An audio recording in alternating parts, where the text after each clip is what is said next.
কদিনের বাড়ি যেমন দুটো আহতি দেবী, সুমত বাবু, সুমত ঋষি, মানিক বন্দ্যোপাধ্যায়, তারশঙ্কর বন্দ্যোপাধ্যায়, এরা ঘুরিয়ে ঘুরিয়ে ঠিক কোনোটা দিক চালিয়ে একদিন ধরা করে গেছেন বিভূতিভূষণ, মানে সাহিত্য মহলে বিভূতিভূষণ বড়দা, গজেন মিত্তির মেজদা, সুমত ঘোষ ছোটদা। গজেন্দ্র একদিন ডাকতে যেত, এই লটু বড়দার কি খবর রে, সাহিত্য বাসরে যায় না 15 দিন, পেটে ছুটি না থাকলে কি আর সাহিত্য বাসন আছে? তারপরে এটা বললো সে আজকেও তো আপনার বাড়িতে বাটার মাছ ঝাল দিয়ে বেগুন ভাজা, মেজদা যা যা ভালোবাসে সেইগুলো এসে বললেন, প্রতিমা দারুণ খাইয়েছে গজেন মিত্রের, সেইটা বিভূতিভূষণের ছোটদের সহ্য না করতে পেরে সে 6 দিনের মতো একটা দুটো বিহারি। আর বিভূতিভূষণের 3 ভাই ছিলেন। বিভূতিভূষণের মেজ ভাই তো 12 বছর বয়সে মারা গেছে, দিদিটাও 11 বছর। দিদি তার নাম আগে দুর্গা ছিল, তার নাম ডাকলাম মনি, ভালো নাম সরস্বতী, চরিত্রটা দুর্গা। কেন ওনার সব বইটি ওনার ফ্যামিলিটা, প্রত্যেকটা বইতে দেখবে ফ্যামিলি আছে, কেউ না কেউ আছে। যেমন আমাদের বৃষ্টি প্রদীপে আছে বিভূতিভূষণের ছোট বোন জাহ্নবী। জাহ্নবী মানে তাই? বিভূতিভূষণের ছোট বোন। আচ্ছা, আর মালতী? মালতী প্রতিবেশী, জাহ্নবী ছোট। বিভূতিভূষণের 3 ভাই 2 বোন, বিভূতিভূষণ, ইন্দ্রভূষণ, নতুবিহারী, আর 2 বোন সরস্বতী আর জাহ্নবী। তা জাহ্নবী তো চান করতে গিয়ে জলে ডুবে মারা যায়। তার 3টি ছেলে মেয়ে ছিল, 11 মাসের মেয়েটা মেয়েটাকে বাঁচাতে পারেনি। তারপরে উনি উঁচুটার বিয়ে করবেন না, প্রথম স্ত্রী মারা যাওয়ার পর তারপরে উঁচুটার বিয়ে দেয়।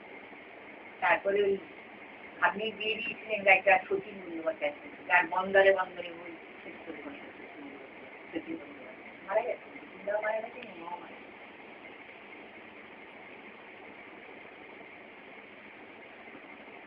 বাবা হরিহর মহানন্দ দেব।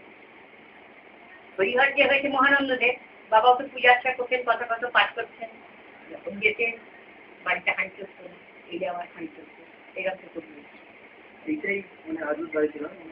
এই ঘরটা বিভূতিভূষণের মাও রান্না করেছে, মেজদিও করেছে, এখন আমি করছি, আমার রান্নাঘর ঘরে। আর ওই ঘরটায় মেজদা থাকছে, আর এই ঘরটাতে ওনার এই ভাবনা ভাগ্নি মানুষ করেছে, ওরা। ঘটনা হচ্ছে যে ওই ঘরটা আমরা 100 বর্ষে এই 2টো ঘর করেছিলাম, আর ওই ঘরটা একটা বিভূতিভূষণের থাকে। তিনি বললেন মাইমা ওই ঘরটা থাক, তার একটু দিন যতদিন, কিন্তু 100 বছরটা তো হয়ে গেছে 19 বছর, 19 বছর আছে। আপনি তো ঘর ভেঙে গেছে, 60 বছর বন্ধ হয়ে গেছে, বসে বসে করছে, এবার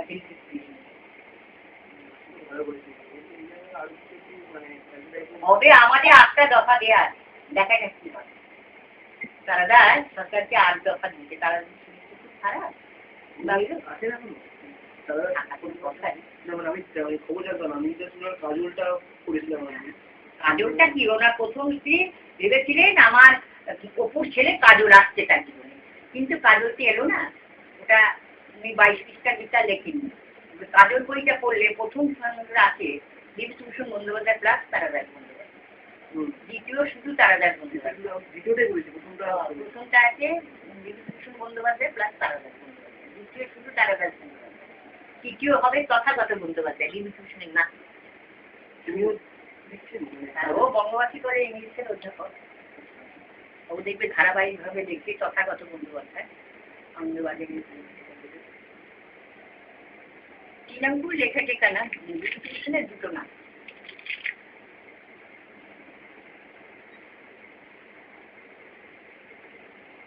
নতুবিহারী বন্দ্যোপাধ্যায়ের নাম শুনেছিলাম, বিভূতিভূষণের অভিভাবক শুনেছিলাম,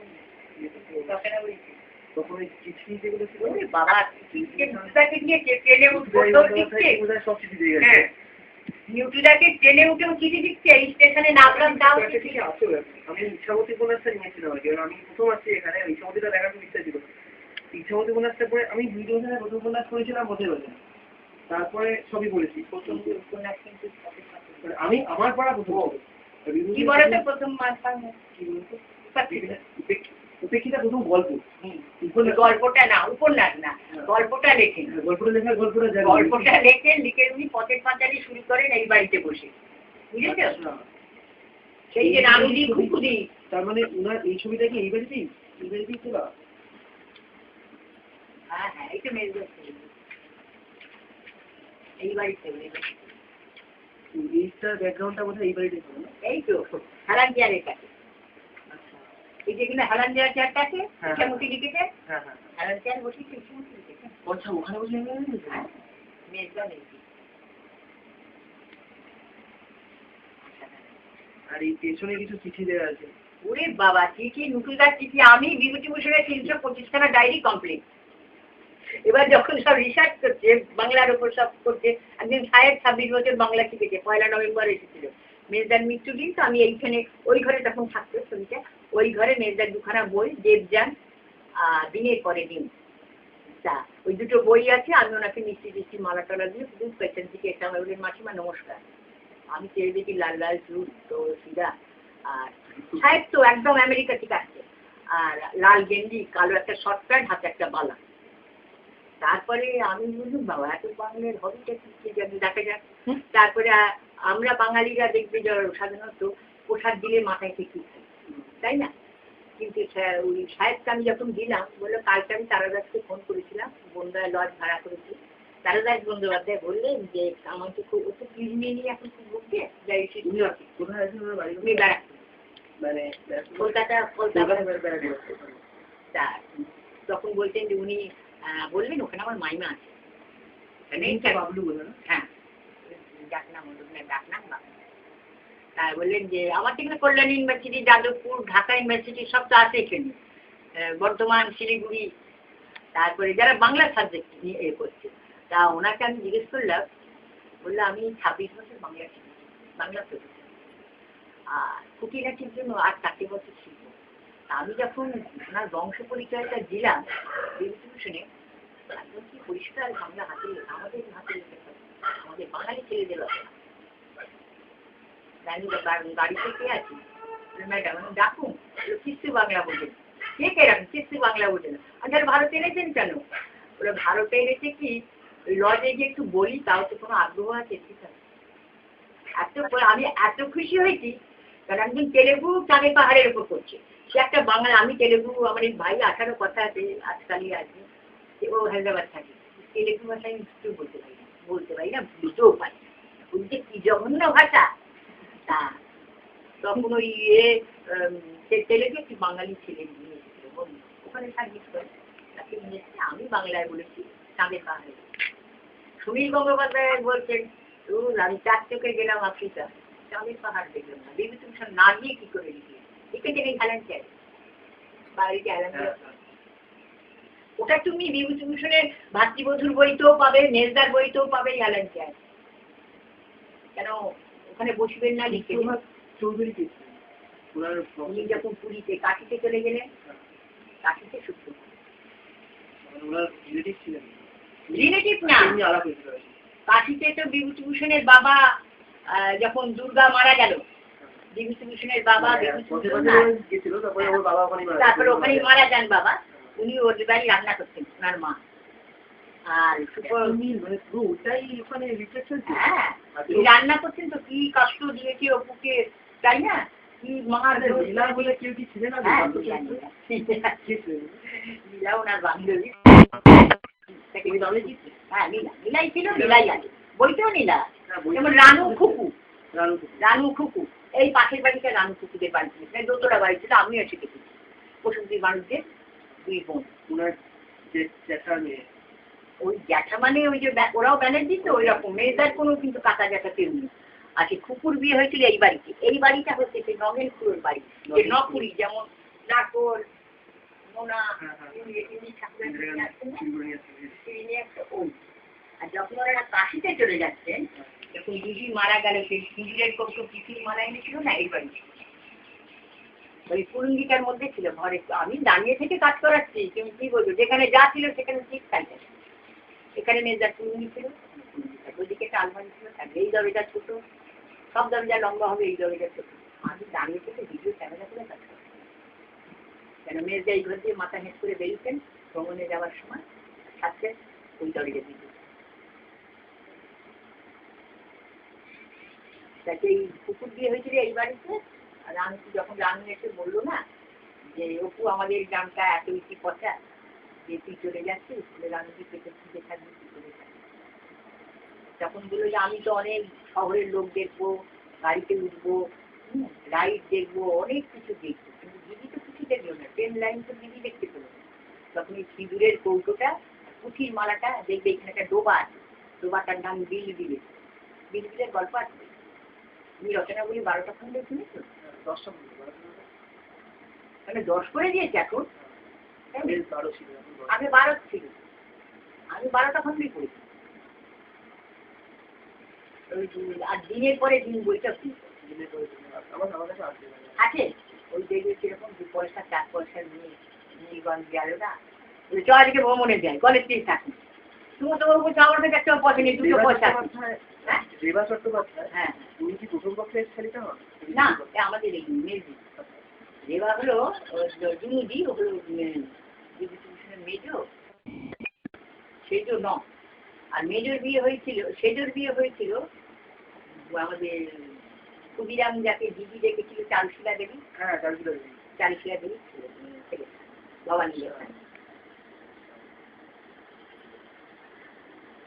আপনার থেকে অনেক কিছু জানতে পারলাম। আমি মুকুটবিহারী বন্দ্যোপাধ্যায় কিন্তু মানে এত চিঠি লিখতো, আমি খুব আমার কাছে অনেক কিছু আছে এই বই থেকে অনেক কিছু দিয়েছি। হ্যাঁ, ভীষণ। ট্রেনে উঠতে উঠতে যাচ্ছে, এই ট্রেনে এসেছি, এইখানে নেমেছি, এই খেয়েছি, যা কিছু হবে। আর ওনার একটা হবেই ছিল, এই ছবিটাও কিন্তু ট্রেনের জানলার ধারে বসা, বুঝেছ? ওনার খাই খাই করবে না কেউ, প্রকৃতিকে দেখতে যাচ্ছ, আর উনি জানলার সামনে কাটতে বসে কোনোদিন মানে জানা কি করো না। সুমতবাবু, গজের মিস্ত্রি, সবাই তারা সবাই কিছুই খাবার ওনার উনি যাচ্ছেন, উনি খিদে সহ্য করতে পারবেন। যখন 2টো বাজে তখন বললো, আচ্ছা বৌমা তোমরা কিছু আনোনি? গজেন্দ্র বউকে বলছে যে তোমরা আনোনি খাবার দাবার কিছু? বলে আপনি যে বললেন কিছু খাবেন না, আমরা কিছু আনিনি। ওরা কিন্তু মুখে নিচে সব খাচ্ছে, খিদে সহ্য করতে পারে নাকি। তারপরে বললো আমি বলেছি বলেই তোমরা তাই করবে? তা নটুদা বলছে আপনিই তো বললেন যে খাই খাই করলে ভ্রমণ করা যায় না, তা আমি এখন কি করবো এখন? আমি ভুল করে বলেছি, ওদের একটু বোঝা উচিত ছিল। না ওটা ঠিক নাই, ওটা শরীর বোঝা উচিত ছিল তোদের যে আমি খিদে সহ্য করতে পারি না। তখন তার সংখ্যাটা দিয়ে দিল অনেকের প্যাকেট। তোরা খেয়েছিস? বলে হ্যাঁ। তোরা খাচ্ছিস আমাকে দিচ্ছিস না? আমি মাঝে মাঝে তোদের দিকে চেয়ে দেখছি, তোদের মুখ নড়ছে, কিন্তু আপনি তো বলেছেন খাবো না। মানে বিভূতিভূষণ যে কি অসাধারণ লোক ছিলেন, তাই না? তোমরা একদিন সময় করে এসব বাড়ি সারানো, আমি তোদের সমস্ত অবশ্যই আমি আসবো। আমি আসলে এটা প্রথম এলাম, আমরা সাইকেল নিয়ে এসেছি, এটা খুব ইচ্ছে ছিল আসা। আমার চাকদা ঠিক আছেন, আর এক চাকদায় যেন পায়েল স্টুডিও আছে না? হ্যাঁ হ্যাঁ হ্যাঁ, ভদ্রলোক খুব ফর্সা, কিন্তু মাথা চুল টুলগুলো পর্যন্ত লাল লাল। ওই বাবা, সে তো এসে একটা বকর বকর, আমার 24 ঘন্টায় যাওয়া, আমি যা কোথাও দেখতে পাই না। তুমি চিন্তা করো, আমাদের বিশ্ববিদ্যালয়ের যে রিসার্চ ডিপার্টমেন্টে আছেন যারা, তখন উনি গত 2 ঘন্টার আগে এখানে ভীষণ লোক। বা আমি একটু সাহিত্য, আমার ছোট থেকে একটু সাহিত্যের ওপরে মেজার কিভাবে। তারপরে আপনার মানে কোন উপন্যাসটা সব থেকে সেরা বলে মনে হয়? কোনটা বলবো মেয়েদের সাথে বিচার করে বলতে পারবো না। আপনার পক্ষে সেরা কোনটা মনে হয়? ওরে বাবা, ইচ্ছামতি অবস্থান দেখুন, পথের পাঁচালীর তো তুলনা নেই।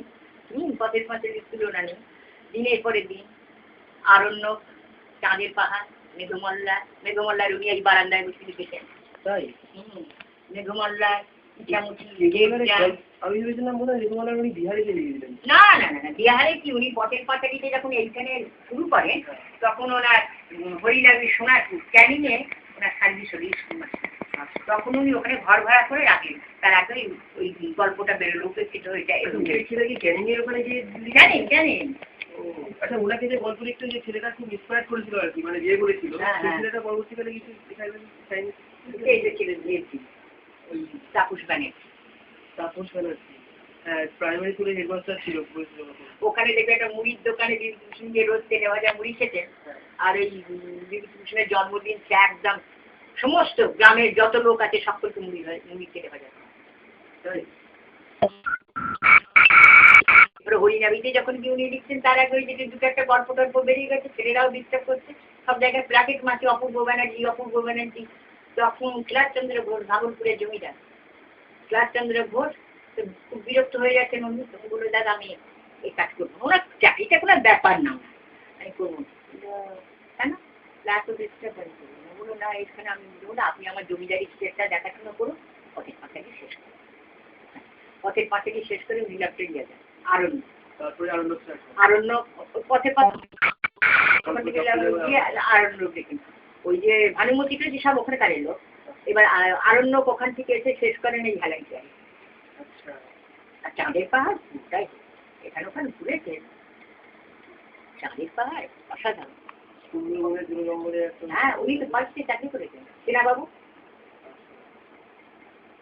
ওখানে, ওই শুধু চাকরি মানে কি এই দেখার জন্য, সেনাদা খুব ভালোবাসতেন একেবারে। ফরেস্টে ছবিও আছে, রচনাবলিতে নেই, ফরেস্ট ডিপার্টমেন্টে উনি হাত আমি তো দিয়েছিলাম এমনি সেগুলো আছে আমি দেখেছিলাম। আমি মানে এই রচনা বইতে বিতর্কিত দুটো জায়গা ছিল, আমি আপনার কাছে কনফার্ম হলাম, মানে জায়গা ছিল মৌরি ফুলটা ওনার প্রথম লেখা অথবা উপেক্ষিতা ওনার প্রথম লেখা, তারপর উপেক্ষিতাটাই প্রথম হবে একই সঙ্গে এখানে মৌরিকুল। ওই যে একটা আমার খুব বাজে লাগে, বিভূতিভূষণের নামে তুমিও বাড়িতে একটা মঞ্চ করে, যেমন শান্তিনিকেতন থেকে অমিতাভ বাগচি বিরাট বড় সাইকেল, তিনি এসে সব বাড়ির একটু করে মাটি নিয়ে ওনার বাড়িতে একটা মন্দির মতো করেছে সব। কিন্তু এই যে এইখানে যেটা করেছে ওটা বিভূতিভূষণের বাবার আমলের শ্মশান থাকে, মহানন্দ দেবের আমল। আমি কলেজ স্ট্রিট থাকতো, আমি 32 বছর এখানে আছি, আমার হাজব্যান্ডের ওখানে স্ট্রোক হচ্ছে, মেদিনীপুর কান্নাকাটি আমি এখানে আছি। তা 32 বছরের মধ্যে তখন এসে যদি স্বপন দত্তের একজন সব বাঁধছে, গরিব মানুষ ওইসব। কলেজে থাকতেন আপনি? হ্যাঁ হ্যাঁ আমি গোপাল পাঠানোর আমলে? না, আমি কাটাকেষ্ট ক্লাবে, কাটাকেষ্ট ক্লাবে। আর আমার বউবাজার মদন দত্ত লেনে বাংলা। তারপর আমি গ্রাম কোনোদিন দেখিনি, মেজিকে বললাম যে আমি একটু দেখে আসবো, বললো না না গ্রাম সত্যিই ভালো, আমি 4 পয়সার জিনিসও বাইরে কিনতে যাই, আমাকে সব রেখে দেবে, আমি অসুস্থ, হাতের পেছন, তারপরে বাতে খুব আক্রান্ত, সব ছেলেরা যাকে মানে ওই আমাদের সমরেশ মুখোপাধ্যায়, সমরেশ মজুমদার একদিনকে গিয়ে বলেছে সেই ডাক্তার আজকে আসবে আমার সঙ্গের কাছে, সেদিনকে দেখে গেছে, সমরেশদা বলেছে দূর আমার ভালো লাগছে না, আর মায়ের সীমাকে গিয়ে দেখলাম খুঁড়িয়ে বাতে আক্রান্ত, সে হোমিওপ্যাথি ডাক্তারের সামনে দেখে গেছে, ওটা আমি হোমিওপ্যাথি ট্রিটমেন্ট করি, তো আমাকে সমরেশ মজুমদার পাঠালেন। তা আসে সাহিত্য বছরে জয়দা আসে না, বিয়েটা করে জয়দা আসে না, পরিমল আসে, জয় ভাই।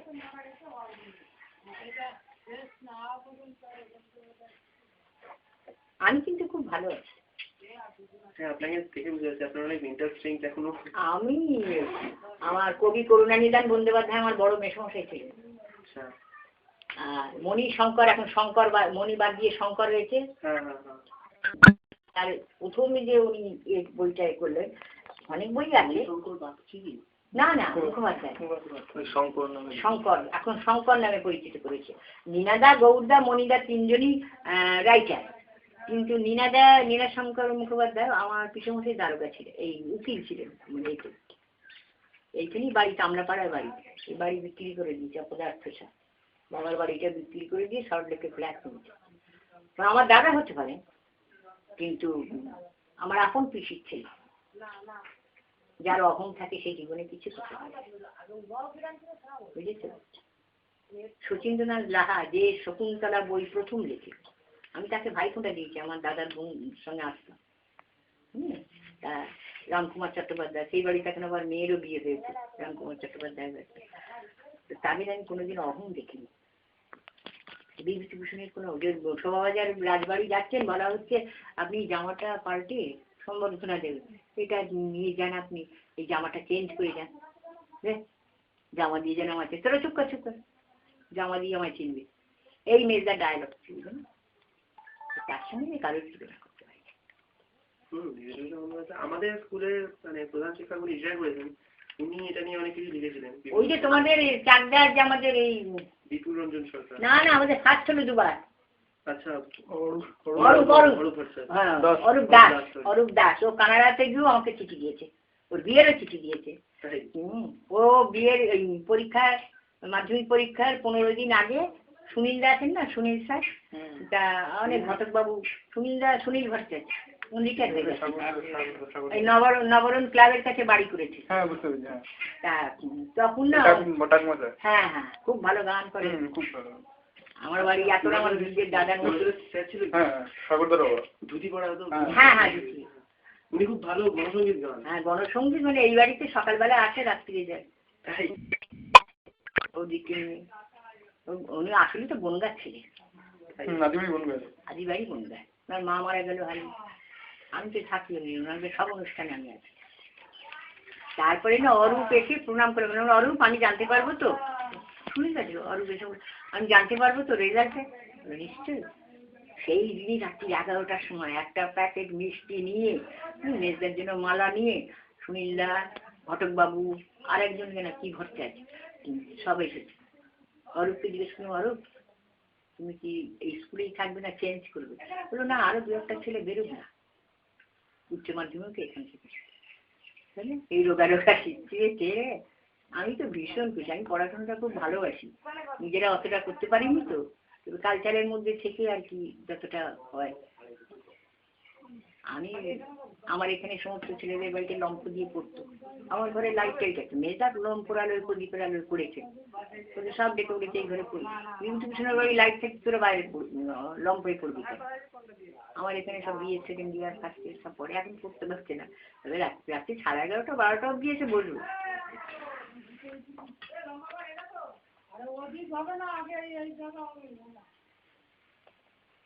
আসলো আপনার কাছে।